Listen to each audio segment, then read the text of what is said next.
Hi, my name is Gautam and I actually stay in Markajgi itself. Like, I had this back pain. It's been 1.5 years. I have tried many treatments like chiropathy, oil massage, physiotherapy especially, but it didn't work out as much like what I expected. I strongly suggest homeopathy. You people can carry on with the homeopathy. Area Malkajgiri and doctor name is like Nageswar Rao and the clinic name is Neocare Homeopathy.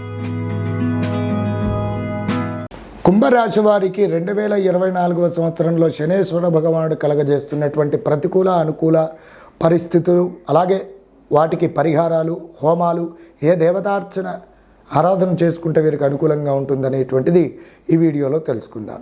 కుంభరాశి వారు ధనిష్ఠా నక్షత్రం 3-4 పాదములు, శతభిష నక్షత్రం 1-2-3-4 పాదములు, మరి పూర్వభాద్ర నక్షత్రం 1-2 పాదముల వారు అవుతున్నారు. మరి కుంభరాశి వారు యొక్క జాతక లక్షణాదులు గనక గమనించినట్లయితే వీరి యొక్క జాతక లక్షణాదులు సుదీర్ఘమైనటువంటి సుందరమైనటువంటి మెడలు కలిగి అందమైనటువంటి శరీరం రూపలావణ్యం కలిగినటువంటి వారు, కొన్ని సంవత్సరాలు ధన సంపత్తును, కొన్ని సంవత్సరాలు దారిద్ర్యంతో ఉండును. అలాగే వీరికి పుణ్యక్షేత్రాలు, గార్డెన్స్, ఆధ్యాత్మిక దైవ దేవాలయాలు, ప్రాంగణాలంటే విశేషమైనటువంటి ఇష్టం కలిగినటువంటి వారు. అలాగే మంచి స్నేహం గలవారు, సాధు సత్పురుషులతో మంచి పేరున్న వ్యక్తులతో పరిచయాలు అనేటువంటివి ఉంటాయి. మంచి స్నేహం కలిగినటువంటి వారు, బంధుప్రియుడు, స్నేహప్రియుడు, అలాగే దీర్ఘంగా ఆలోచించేటువంటి వారు, కార్యశూరులుగా వీరిని చెప్పుకోవచ్చును. ఏదైనా పని గురించి ఆలోచించినట్లయితే మంచి క్రమబద్ధమైనటువంటి ప్రణాళిక వేయడంలో వీరు సిద్ధహస్తులుగా చెప్పుకోవచ్చును. ఇవి వీరి యొక్క జాతక లక్షణాదులు. ఇక వీరికి 2024వ సంవత్సరంలో మరి శనేశ్వర భగవానుడు జన్మంలో సంచారం పూర్వకంగా ఏలనాట్యంలో ఉన్నారు.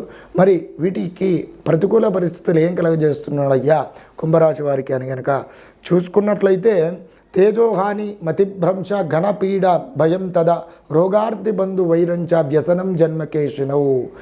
అలాగే ఏమిటి అనంటే, విశేషంగా ముఖం కాంతిహీనంగా తయారు కావడం, అనుకోని విధంగా వ్యాధుల బారిన పడడము, అలాగే అనుకోని విధంగా ఇంట్లో ఖర్చులు పెరిగిపోవడం, వృధా ప్రయాణాలు చేయాల్సి రావడం, అనవసరమైనటువంటి గొడవల్లో వివాదాలలో చిక్కుకోవడము, వాహనం ఉదుక్కంగా ప్రమాదాలనేటువంటి చోటు చేసుకోవడం, ఇంట్లో భార్యాభర్తలు తరచూ వివాదాలు పోట్లాడుకోవడము, మరి మనస్సున తెలియని విధంగా ఆందోళన, భయం, భ్రాంతికి గురి కావడము, రాత్రిపూట ప్రయాణాదుల పూర్వకంగా కొన్ని వాహన ప్రమాదాలకు గురి కావాల్సినటువంటి అవసరము రావడం, బంధువులలో మరి తమకున్నటువంటి గౌరవాన్ని కోల్పోవడము, దీని రీత్యా ధనము రీత్యా, ఉద్యోగ రీత్యా వివిధ రకాలైనటువంటి సమస్యలు, ఇంట్లో సమస్యలు, బయట సమస్యలు, ఇవన్నీ కూడా ఒక్కసారి తలెత్తినట్టయి వీరు చెడు వ్యసనాల బారిన పడడము, వీటి పూర్వకంగా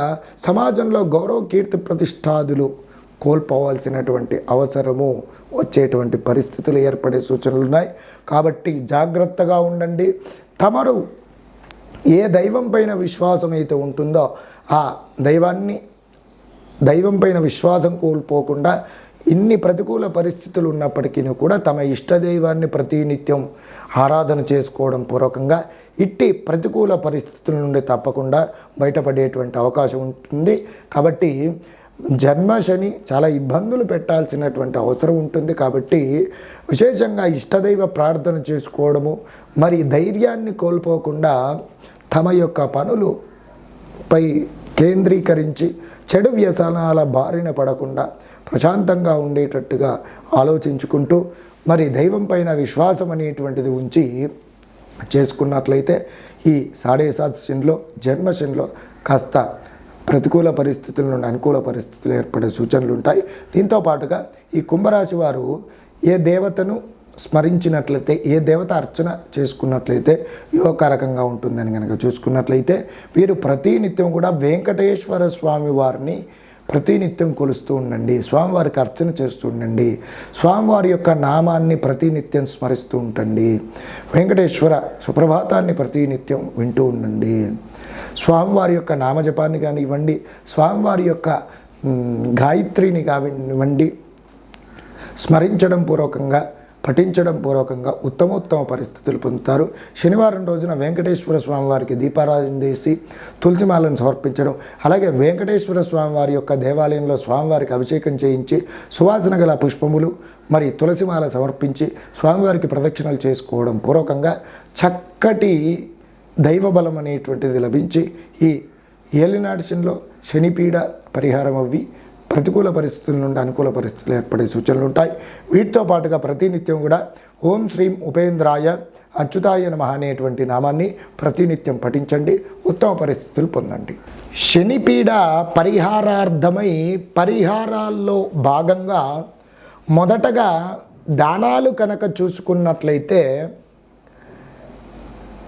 మరి విశేషంగా శనిగ్రహ ప్రీతికరమైనటువంటి నల్ల నువ్వులు కేజింబావు, అలాగే నల్లని వస్త్రము లేదా నల్లని గొంగలి, అలాగే చెప్పులు, గొడుగు, ఇవి విశేషంగా శనివారం రోజున బ్రాహ్మణోత్తముడికి సంకల్పపూర్వకంగా శనిగ్రహ పీడ దోష నివారణార్థం అని చెప్పి సంకల్పం చెప్పుకొని బ్రాహ్మణోత్తముడికి దానం చేయండి. వీటితో పాటుగా మూకుడు, నల్లని మూకుడు కూడా దానం చేసినట్లయితే ఏది శనిపీడ పరిహారార్థం అవుతుంది. అలాగే విశేషంగా ఇక శనేశ్వరుణ్ణి శనివారం రోజున విశేషంగా అర్చన చేసుకోవాలి. ఏమిటి అర్చన? శనేశ్వర భగవానుకి చక్కగా ప్రతి శనివారమును కూడా ఒక 9 శనివారములను కూడా చక్కగా ఏమిటి శనేశ్వరుడికి తైలాభిషేకం అనేటువంటిది నిర్వహించి నీలిరంగు గల పుష్పాలతో స్వామివారిని అర్చించండి. అలాగే అష్టోత్తరం నల్ల నువ్వులతో చేయండి. అలాగే స్వామివారి ముంగట ఒక మూకుడు తీసుకొని చిన్నది ఇనుముతో చేసినటువంటి లోహపు మూకుడులో నల్ల నువ్వుల నూనె వేసి నల్ల ఒత్తితో దీపారాధన చేయండి. ఈ విధంగా 9 శనివారములను కూడా చేయండి. అలాగే ఈ 9 శనివారములను కూడా శనికి ప్రీతికరమైనటువంటి ఏమిటి శనిగ్రహ ధ్యాన శ్లోకాన్ని ప్రతినిత్యం పఠించడము, అలాగే పిప్పలాద కృత శని స్తోత్రం ఉంటుంది, ఆ శని స్తోత్రాన్ని పఠించడం పూర్వకంగా మరి శనిగ్రహము అనేటువంటిది శాంతి చెందడానికి అవకాశాలు ఉంటాయి. అలాగే వీటితో పాటుగా ప్రతి శనివారమును కూడా శమీ వృక్షం అనగా జమ్మి చెట్టుకు విశేషంగా నీళ్లు వేసి చక్కగా అక్కడ వృక్షానికి గంధ పుష్పాక్షలతో అర్చించి అక్కడ నల్ల నువ్వుల నూనెతో మరి నల్ల ఒత్తితో దీపారాధన చేసి ఆ శమీ వృక్షానికి నీలిరంగు గల పుష్పాలతో అర్చించి ఒక నల్లని వస్త్రము, గుప్పెడన్ని నువ్వులు, అలాగే బెల్లం ముక్క, ఒకటి పాత రూపాయి నాణం కానీ తుప్పు పట్టినటువంటి మేకు కానీ చక్కగా తీసుకొని దాన్ని మూట కట్టుకొని చక్కగా ఈ శమీ వృక్షం చుట్టూ శనేశ్వర గ్రహ ధ్యాన శ్లోకాన్ని పఠిస్తూ 9 ప్రదక్షిణలు చేసుకొని ఆ జమ్మి వృక్షానికి ముడుపులాగా కట్టేసేయండి. ఇలా 9 శనివారాలు చేసినట్లయితే శనేశ్వరుడి యొక్క అనుగ్రహం తప్పకుండా కలుగుతుంది. అలాగే ఇంకా శనేశ్వరుడి యొక్క ప్రతికూల పరిస్థితుల నుండి అనుకూల పరిస్థితులు పొందడానికై ఇక హోమ ప్రక్రియలకు గనక వచ్చినట్లయితే చక్కగా ఏమిటి విశేషంగా శనిగ్రహం యొక్క మూలమంత్ర హోమాన్ని చేపించండి. వీటితో పాటుగా రుద్ర హోమము చేపించినట్లయితే అనుకూలమైనటువంటి పరిస్థితులు పొందుతారు. వీటితో పాటుగా ఆంజనేయ స్వామి వారి యొక్క మూలమంత్రము హోమము, శ్రీ వెంకటేశ్వర స్వామి వారి యొక్క మూలమంత్ర హోమము గనక జరిపించినట్లయితే శనిపీడ పరిహారార్థం అవుతుంది. అలాగే ఈ శని గ్రహపీడతో బాధపడుతున్నటువంటి వారు దేవతార్చనలో భాగంగా చక్కగా ఆంజనేయ స్వామి వారిని ప్రతి శనివారం అర్చించుకోవడము, అలాగే వెంకటేశ్వర స్వామి వారిని ప్రతి శనివారం అర్చించుకోవడము, పరమేశ్వరునికి శనివారం రోజున ప్రదోషకాలంలో మరి అభిషేకం అనేటువంటిది జరిపించడం, పరమశివుని ఆరాధన, అలాగే ఆంజనేయ స్వామి వారి యొక్క ఆరాధన, వెంకటేశ్వర స్వామి వారి యొక్క ఆరాధన, ఈ 3 దైవములను గనక చక్కగా ప్రార్థించి వారి యొక్క స్తోత్ర పారాయణాదులు అలాగే ఈ దేవతల యొక్క మూలమంత్ర హోమములు గనక చక్కగా జరిపించినట్లయితే శనిపీడ పరిహారార్థం అవుతుంది. విశేషంగా ఆంజనేయ స్వామి వారికి శనివారం రోజున సింధూరము వేయించి చక్కగా తమలపాకులతో కూడా అర్చించినట్లయితే శనిపీడ పరిహారార్థం అవుతుంది. అలాగే ఆంజనేయ వరద గోవింద అనేటువంటి నామాన్ని ప్రతినిత్యము పఠించడం పూర్వకంగా శనిపీడ పరిహారం కావడానికి అవకాశాలు ఉన్నాయి. అలాగే విశేషంగా ఈ శనివారం రోజున శివాలయంలో ఒకసారి సరే ఏదైనా సరే ఏ దేవాలయంలోనైనా సరే వెంకటేశ్వర స్వామి దేవాలయం కానివ్వండి, ఆంజనేయ స్వామి వారి దేవాలయం కానివ్వండి, శివాలయంలో కానివ్వండి, శనివారం రోజున విశేషంగా అన్న సంతర్పణ కార్యక్రమం అనేటువంటిది నిర్వహించండి. అన్నప్రసాద వితరణ చేయండి.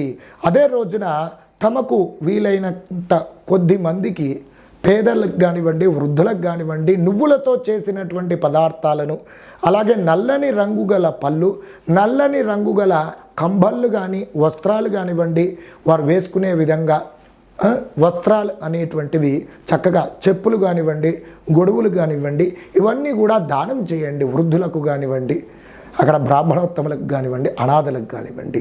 ఈ విధంగా చేసుకున్నట్లయితే చక్కగా శనిగ్రహం అనేటువంటిది ప్రతికూల పరిస్థితుల నుండి అనుకూల పరిస్థితులు ఏర్పడి చక్కటి విశేషమైనటువంటి యోగకారకమైనటువంటి పరిస్థితులను తప్పకుండా పొందుతారు. సర్వే జన సుఖినో భవంతు. నమస్కారం.